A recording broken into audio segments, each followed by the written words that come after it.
1, 2, 3, okay. Hello, I'm Cassidy Cash. Welcome to the Coffee Snob blog. We are kicking things off with a taste test of cold brew coffee. Now, if you're not familiar with cold brew coffee, let me tell you a little bit about it because it's different than the regular hot coffee that you get in a cup. Cold brew coffee is steeped in room temperature water. It's ground up, the beans are ground up, and then it's steeped in room temperature water for anywhere from 12 to 24 hours. Different brands, different varieties, it kind of changes the flavor how long you steep it.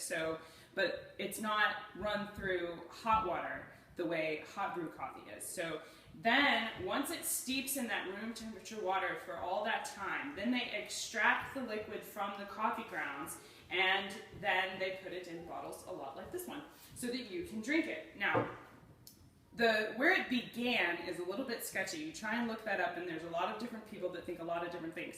Some people think it, began over here. Some people think it came over with the Dutch traders around 1600 in Indonesia. I don't know. 1600s was a great year. Shakespeare was writing, things were going on in the world, so I'm pretty sure someone around the time of the Renaissance came up with it. I'd like to give them credit for it anyway. Either way, this kind of coffee has really been around for centuries, even though for me and where I live in the United States, it's really kind of this new thing, and it's this hip, catchy kind of way to make coffee. In the world, globally, it's really been around a long time. It's supposed to be sweeter than the hot brew coffee because it has, the way it's made, it has 67% less acid than hot brew coffee, and it also has 20% less caffeine. Now, I found out when I was looking up cold brew coffee that the way they make it, when you extract the caffeine from the coffee bean, cold brewing actually gets more caffeine per bean, but then the cold brew contains more caffeine than a cup of hot coffee. Mathematically, that puts my little algebra brain into overdrive of not really understanding how that works, but I assume that means that they must use less beans to make cold brew than they do hot brew coffee? I don't know. You can go ahead and figure that out. But today is my first time actually trying cold brew coffee, so I wanted to give it a fair shake. So what I've got is my cup of cream here that I'm going to use, and I've actually got 3 glasses. This is a room temperature glass, and I'm just going to pour some of the cold brew coffee into it. Then I've got 2 chilled glasses. One of them is going to be the chilled. This has been in the refrigerator for 24 hours, so it's been chilled. And I'm going to pour it directly into the glass with ice, and then I'm going to pour it into this glass with ice, but I'm going to add cream to the last one. So we're trying it plain with ice, and iced with cream. And we're going to rate it on, I have my rating scale here on my piece of paper that I will put prettier in a download below the video. But I'm going to rate it on a scale of 0 to 10, 0 being awful, 10 being fantastic, food of the gods kind of level of coffee. And I'm going to rate it on mouth taste, like how it tastes in your mouth when you take a sip.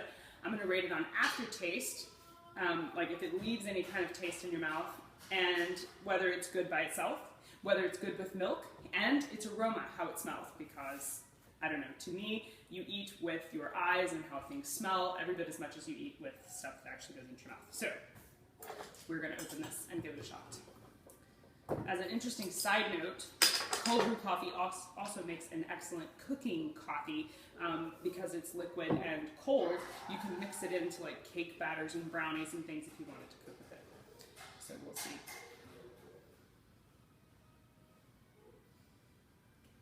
It literally smells like cold coffee, like, you brewed hot coffee and then let it sit in the fridge, or I don't know if you've ever made coffee in an automatic coffee brewer and just left the pot there, and then like the next morning it's cold and you smell it, it smells like that. A little better. It doesn't have that like slight moldy taste that leaving it out of on the counter would have. So it doesn't smell bad, but it just kind of smells like coffee. It's not really, let's see if pouring it in the glass makes any kind of difference.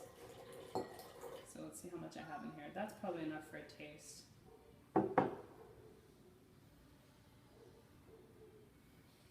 It smells brighter in the glass than it does right out the bottle.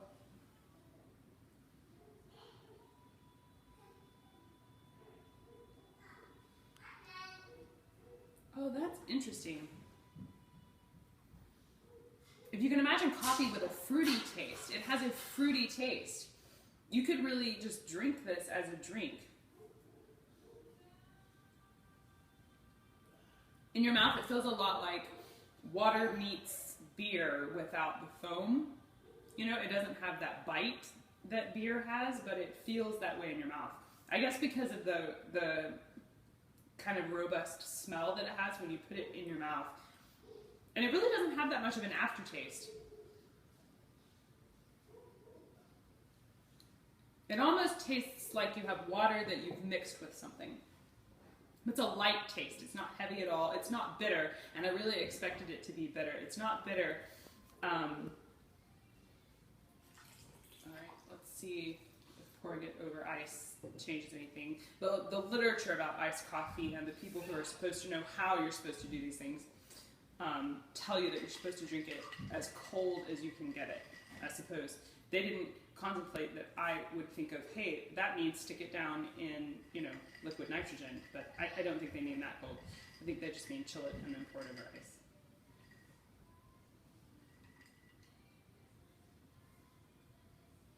Oh, that's neat.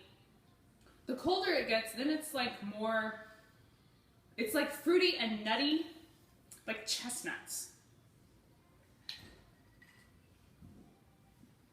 Like liquid chestnuts. That's what it tastes like. All right, and we'll try it.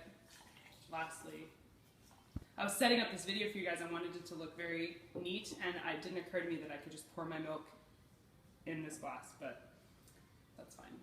I've poured 3 glasses. We're gonna do it the right way. Ooh, what? Oh, I love that part where the cream like mixes in. You're supposed to put this equal amounts of cream as coffee, and I probably should have measured that, but I go by the pretty factor, and that was enough cream to make it pretty, so, all right.